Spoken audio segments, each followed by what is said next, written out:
Hi, I'm Kitty Feldy. Next Wednesday is World Read Aloud Day, and we thought we would bring you one of our favorite episodes that just invites you to read aloud to your class, or your kids, or your friends. It's Linda Urban's Milo Spec Accidental Agent. Enjoy. It's the book club for kids. It's a book club for kids. It's the book club for kids. It's the book club for kids podcast. It's the 1-year anniversary of the Book Club for Kids podcast. Hi, I'm Kitty Feldy. You know, you don't hear much these days about ogres. You know, the fee-fi-fo-fum sort of creatures the size of a trash truck. Well, our book this week is Milo Spec Accidental Agent. Our hero Milo is destined to become supper, finding himself on a gigantic kitchen counter where a row of canisters are labeled sugar and flour and roadkill and boys. He guessed his fate and was right. The lid was lifted off the boys' jar and he was dropped inside. That's our celebrity reader, Dan Frischman, an actor you might remember from the TV show Head of the Class. And we learned something from our readers at the Blackstone Memorial Library on the south side of Chicago, a new vocabulary word, noob. A noob is a person that's unexperienced at what they're doing, yet is trying and is either making himself or other people around him fail. And writer Linda Urban tells us she wrote Milo for her young son, Jack. And I said, well, what would a book for you be like? And he said, I want a book with ham in it. What, like lunch meat? He said, no. Humor, action, and mystery. This is the Book Club for Kids, the show where middle school readers talk about books. We'll tell you how you can be on the show a little later on. But first, our panel of readers from a gorgeous library in Chicago, the T.B. Blackstone Memorial Library. Why don't you guys introduce yourselves and tell us about the book, Milo Spec Accidental Agent. My name is Marcus Stockstill. Hey, my name's Adam. And we live in Chicago, Illinois. We're in the 6th grade at Bret Harte. We're in the middle school part. The book starts out with this kid, Milo, and it starts out with him folding his dad's socks. So then he finds like a sock without another pair, and he goes all the way back in the dryer to see if the sock is there. Somehow he falls in, and then when he comes out, he turns like a small little speck, and then he gets picked up by this big hairy hand. Basically, he finds out he's like in a ogre land, like Ogregon, and he finds out that the ogres they use the gyres to find little boys, and they have really bad eyesight, so they think everyone's a boy, and they'll just eat them. They use the gyres for that, and he's trying to find a way. He thinks his father is there because he finds out that he might be in there, and he tries to find him, but it gets different from there. How different? Well, let's hear a little bit about what happens to Milo after he falls through the back of the dryer and lands in Ogreland. Our celebrity reader is actor-comedian Dan Frischman. There's your problem, ma'am. You got a boy wedged in here. A boy? Heavens, how did that get in there? Can't say, ma'am. Used to be dryers just got jammed with all them tiny socks coming from who knows where. But with these super dry 200s, when they ain't exploding, we're finding boys in them. The boy in question was, of course, Milo, who was at that moment dangling by his wrist, which was pinched between the thumb and forefinger of a very large, very hairy, very sour-smelling sort of someone. What was going on? Had he shrunk in the dryer? Grandmother had told him such things happened to sweaters and fine linens, but he had not considered the possibility that people might shrink as well. You didn't happen to find a baby booty in there too, did you? A yellow one? Just this boy, said the sour fellow, shaking Milo as if he were a tiny bell. Milo did not ring, but he did consider throwing up. You want I should dispose of him? Dispose of him? Drop him in there, won't you? I'm sure my husband will want him for tea. The hand opened, and Milo glimpsed an enormous kitchen counter, orderly and clean, with a row of large porcelain jars set upon it, each labeled in cheery cursive letters, sugar and flour and roadkill and boys. He guessed his fate and was right. The lid was lifted off the boys' jar, and he was dropped inside. Before he could get to his feet, the lid was replaced, and Milo was left in the dark. It was quite unbelievable. Moments ago, he had been sock sorting, and now here he was on the kitchen counter of a someone, a large someone. Milo had gotten a glimpse of her. She was enormous, so tall he figured that she needed to crouch to fit into the gym at his school. She had been holding something that Milo had initially registered as a woolly ham. But seeing as that made no sense at all, he revised his recollection to think of it as a baby. Yes, it must have been a baby, for the hairy woman had held it to her shoulder and patted it once or twice, which is hardly the sort of treatment one would expect a ham to receive. As if in reply to this conclusion, Milo now heard a muffled cry that could only belong to an infant or a goat. I'm nearly positive I did not see a goat, Milo thought. It struck him then that whether or not he had seen a goat was rather beside the point. He was in a canister on a counter in who knows where. What had happened? Where was he?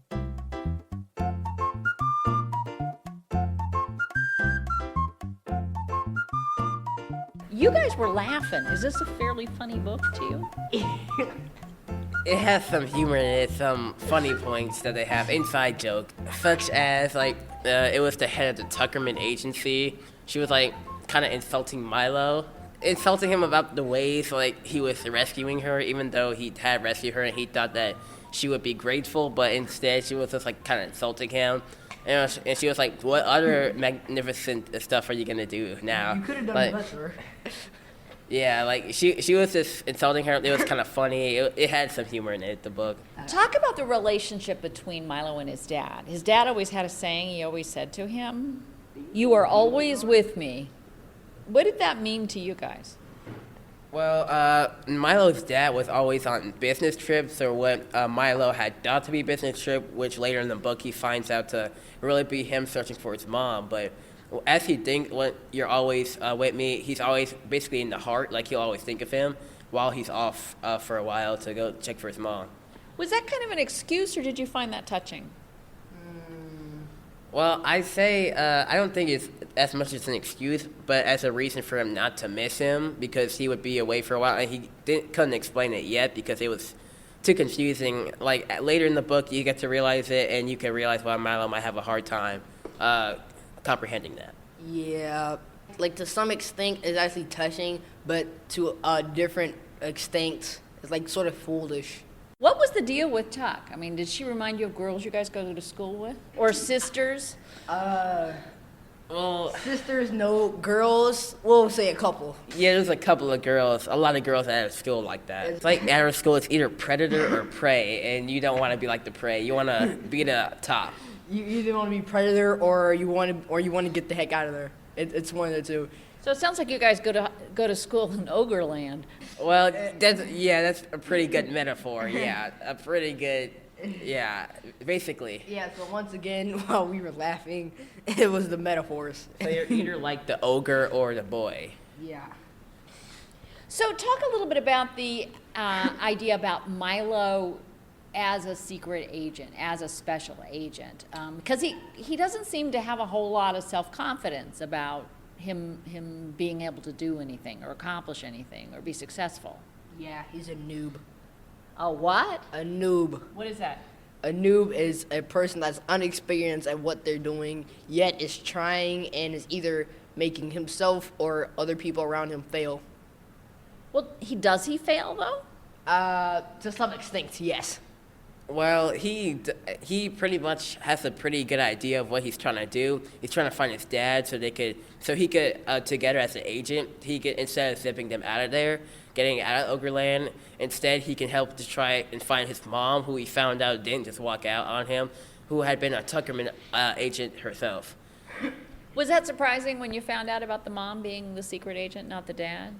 Well, sort of. But what really surprised me is that they're still doing all this, yet they're extraordinarily small. It's sort of an interesting book in that it takes folk tales and fairy tales and kind of combines them with the world of secret agents and stuff. Yeah, it's kind of like a clash of different genres together. That's what makes it a better book in whole. You put the fantasy and the folk tales and all the other types of genres to make one big story. So that worked for you? Yeah. Yeah, but they could have added a little bit more. A fighting thing where they go against each other, but I think the plot was pretty good. Yeah, overall it was pretty good. So this has fairy tales in it, which usually people think about as being stories for girls. I haven't met a person who ever said that fairy tales are for girls. Usually, I think fairy tales are for kids, not girls. I don't go with gender. I go with age, because fairy tales. Because like as you get older, you start to know the truth about the world, and you like don't truly stick to the childish things that you used to be involved with. So I think it's more for kids. Not I don't go with gender. I don't base it off of gender or age. I think fairy tales are for everyone. It just has to be changed so it fits to who you are. Like, for example, like if you ever heard of Shakespeare's Twelfth Night, there's a movie, She's the Man, that was an adaptation of it. It was a modern adaptation in which these kids in the high school, and it was a soccer game instead of the regular plot. And all you have to really do is tweak the fairy tale, just like in Twelfth Night, to adjust it to like the age. Like, not the age, but the times that you live in.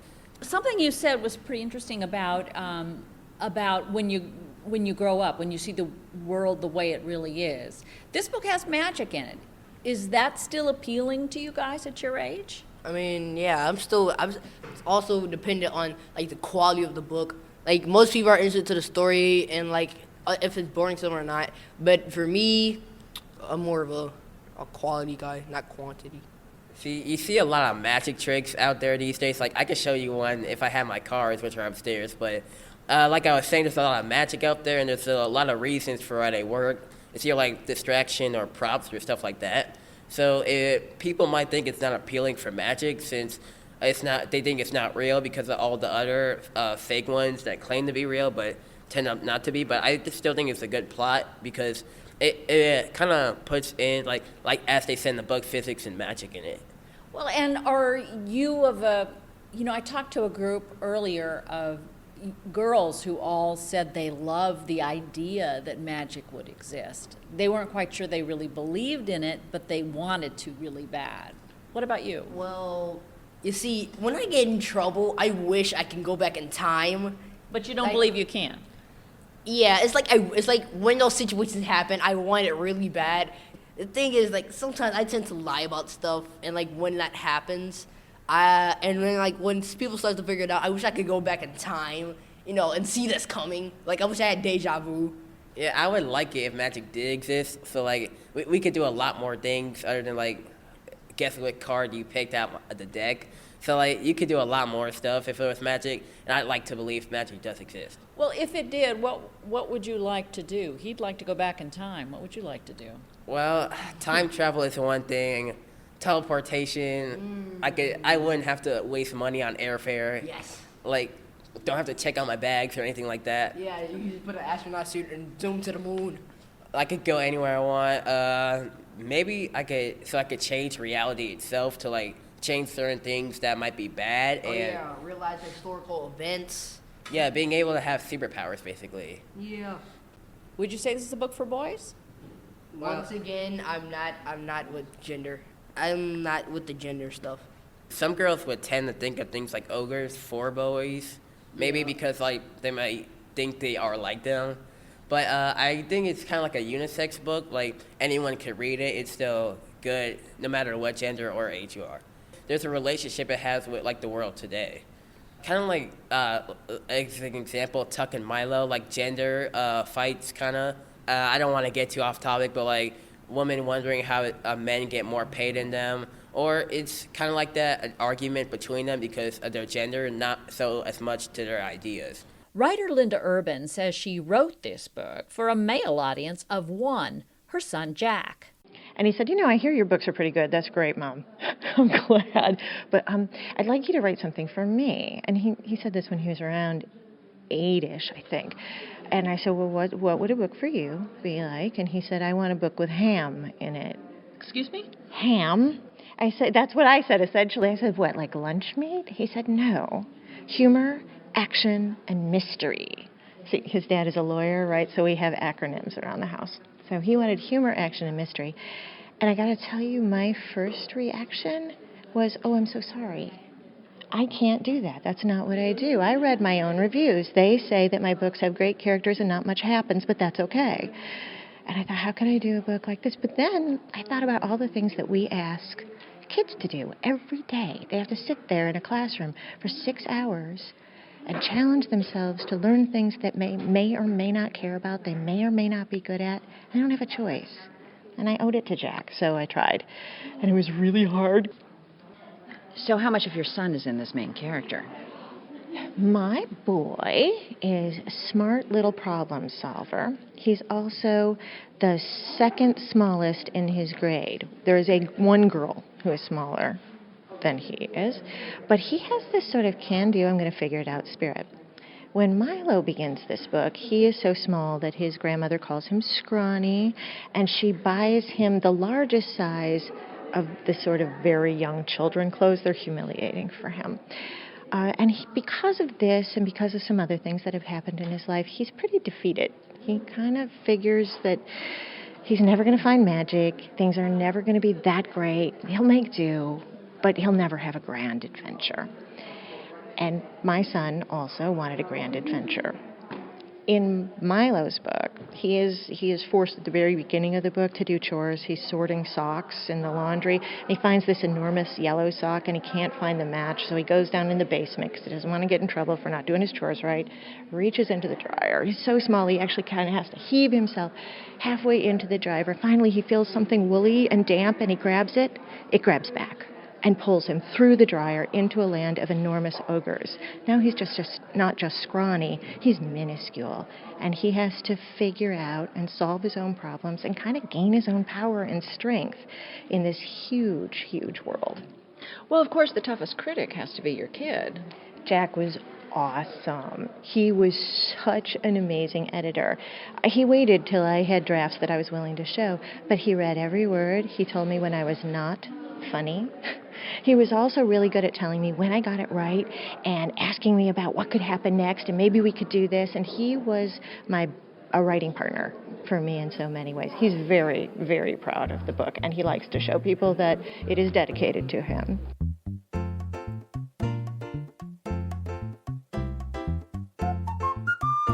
Tell me your favorite book. My favorite book is possibly The Sword of Summer, made by Rick Riordan. I'm a really big fan of his books. Really good. I'm still reading it. I'm almost done with it, though. There's a whole bunch more to read of his. Yeah, I read like the Heroes of Olympic series and the Percy Jackson series. I read 2 of the books in the Egyptian series, and was there one more? Well, why do you like his writing so much? Well, one, because he's really creative about how he writes the book. Like, he can add stuff in the beginning in the book, and then he could make them better as you go through the plot. The characters are pretty good, and he's just really creative, and he knows how to put a story together.